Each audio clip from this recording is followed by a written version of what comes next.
Greetings, folks. Dice, Kitty here. We have our new retro recap for this week.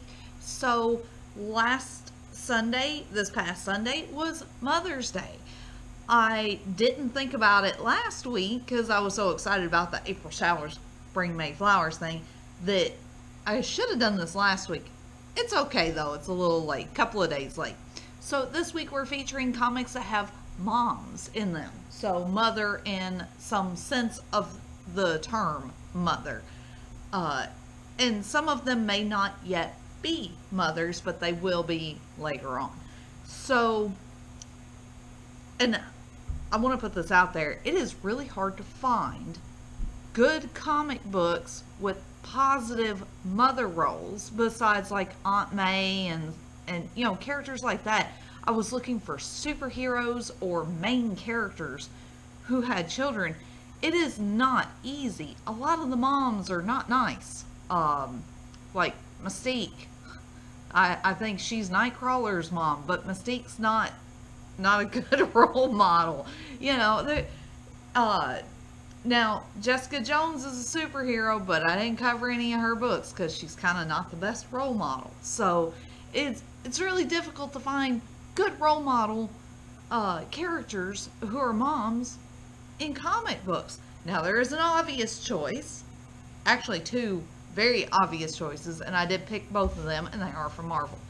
But for the DC stuff, the first one that came to mind immediately was Mara.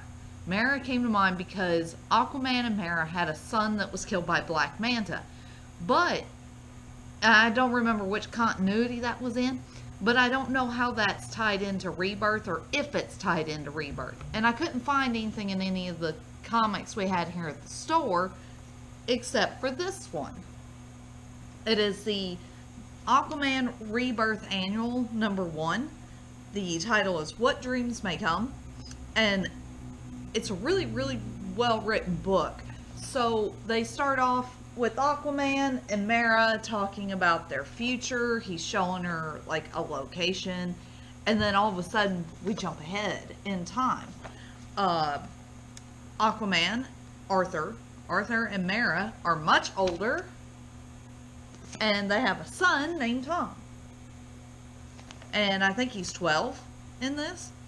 So they're fighting off some terrorists, like homegrown terrorists, who have surface weapons, and they don't know what's going on. Something's weird. The Justice League is trying to help them. They can't figure out why this is happening or what's happening. And then we find out it's an illusion. So it's not really the future. It's what they would think the future would be like. So Mara and Aquaman are trapped in what they call the Black Mercy. And you basically just stay trapped in it unconscious until you die. But while you're unconscious, you know, your mind is like being influenced by this thing. So they're imagining what their future would be like. And I gotta tell you, toward the end, it's a tearjerker, because they find out that, you know, their son isn't real. Not this one anyway. And it's extremely gut-wrenching as the illusion starts to fall apart. But Mara, being the wonderful true mother that she is, comforts her illusion son.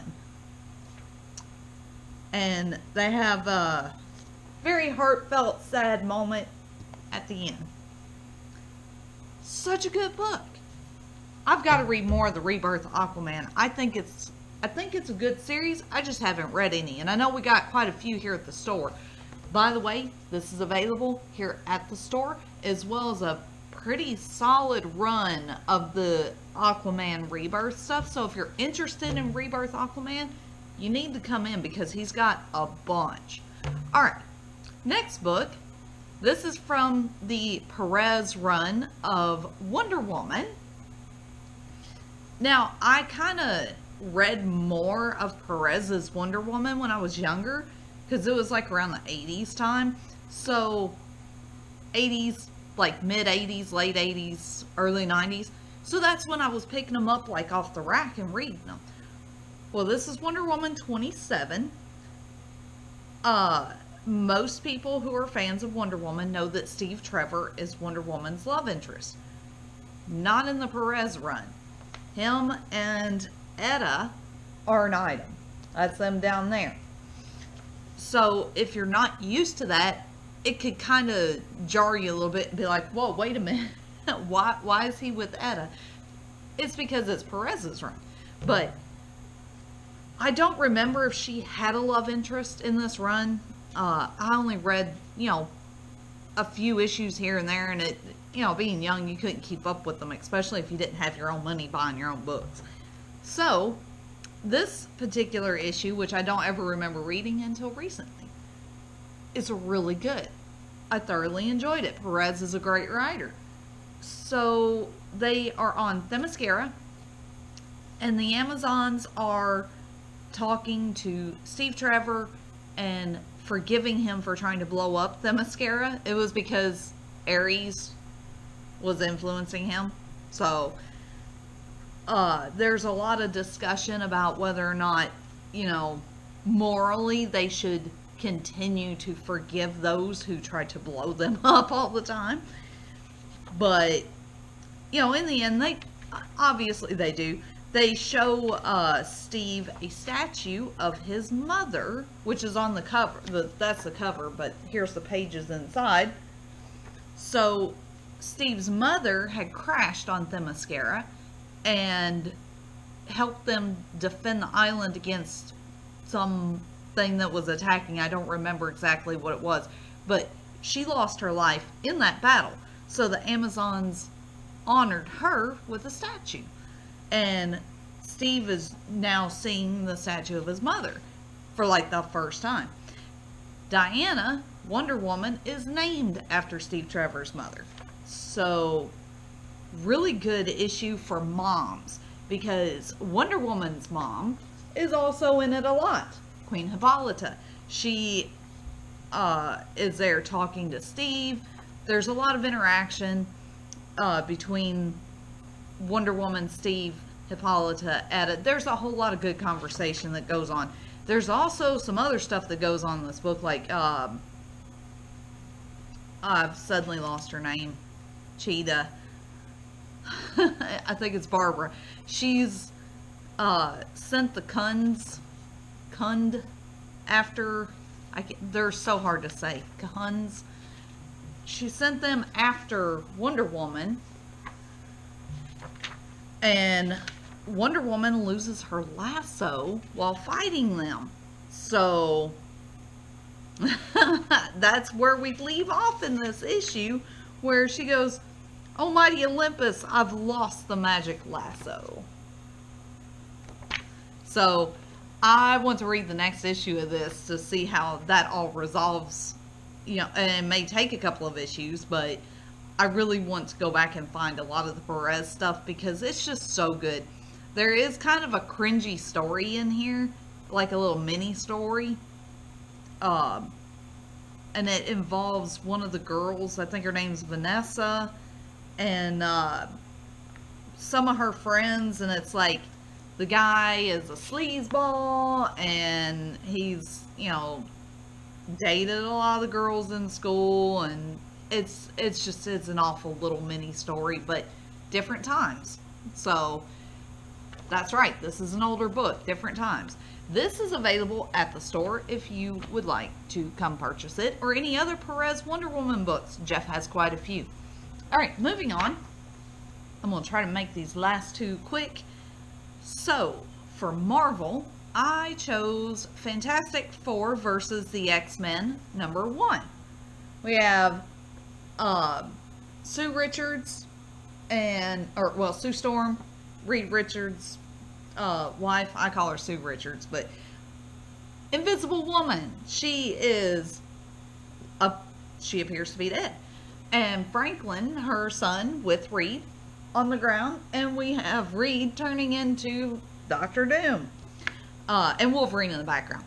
So this is another really good story. This was done late 80s. Yes, late 80s.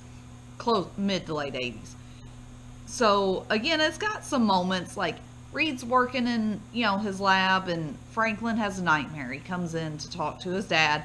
His dad hits a button on a monitor. It says access wife.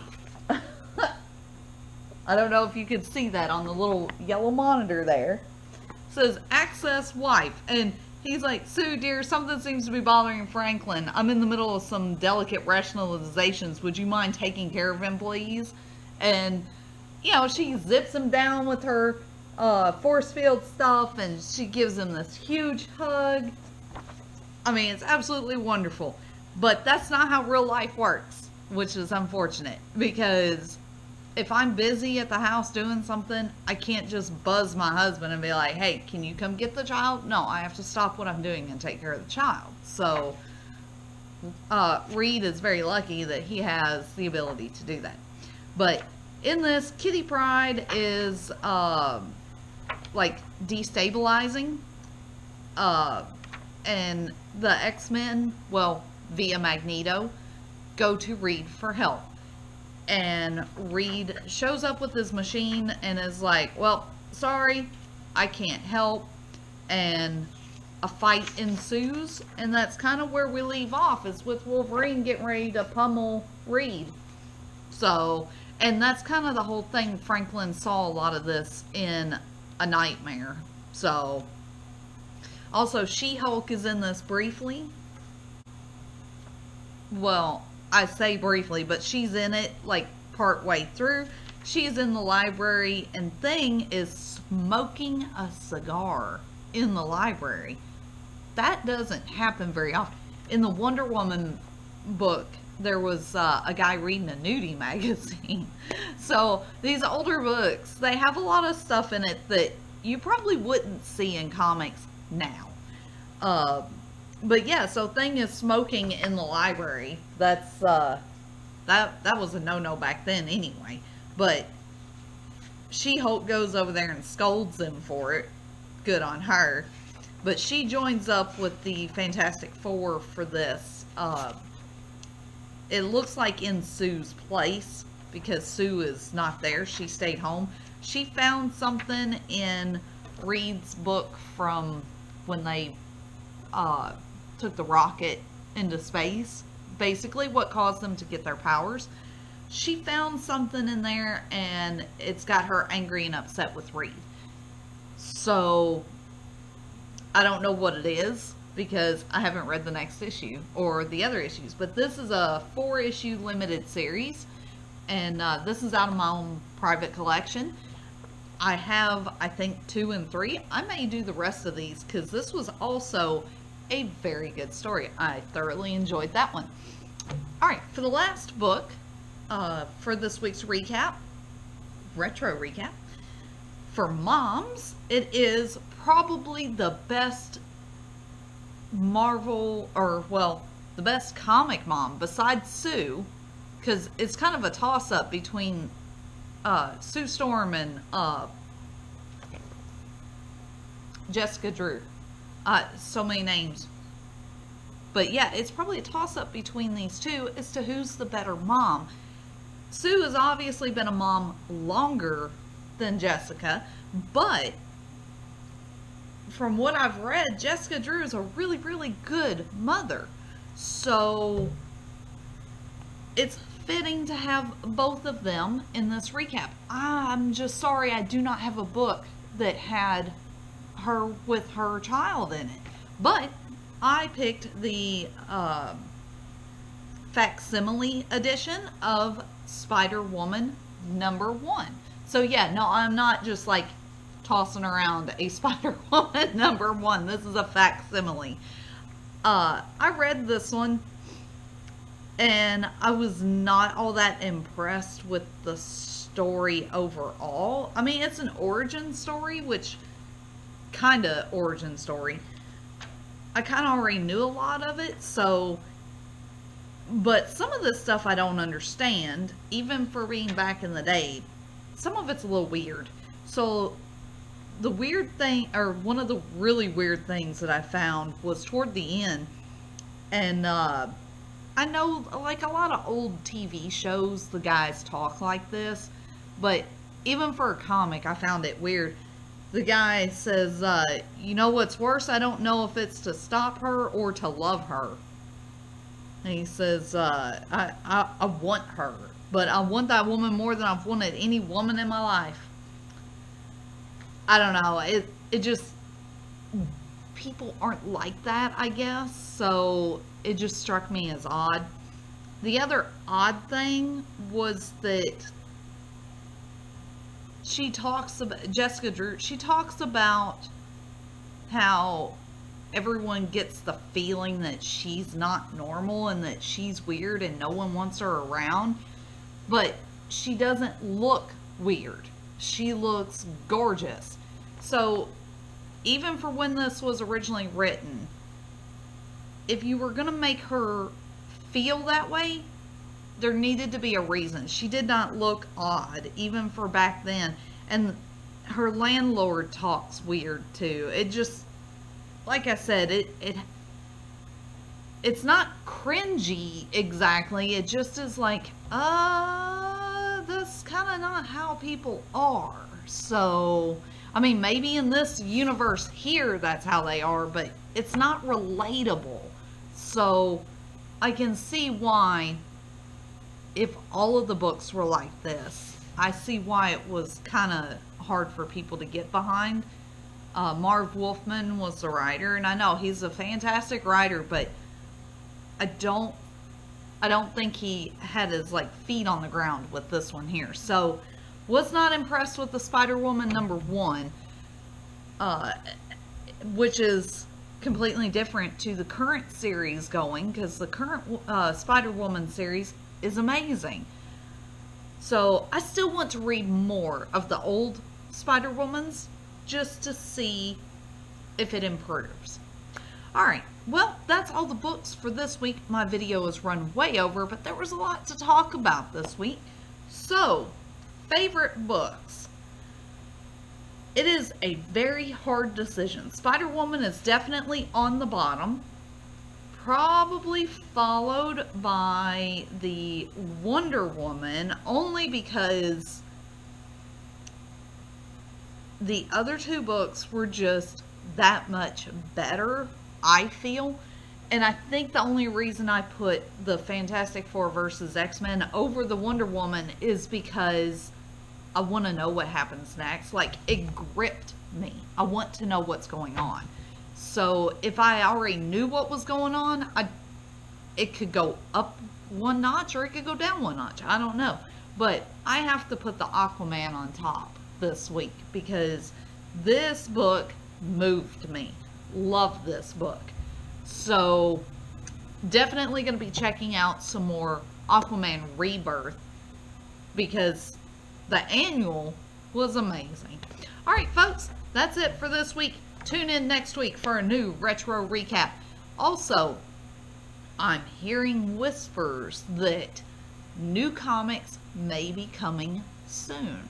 So, when I have more information, I will let you all know. Live long and prosper, and glory for the Empire. Kapla!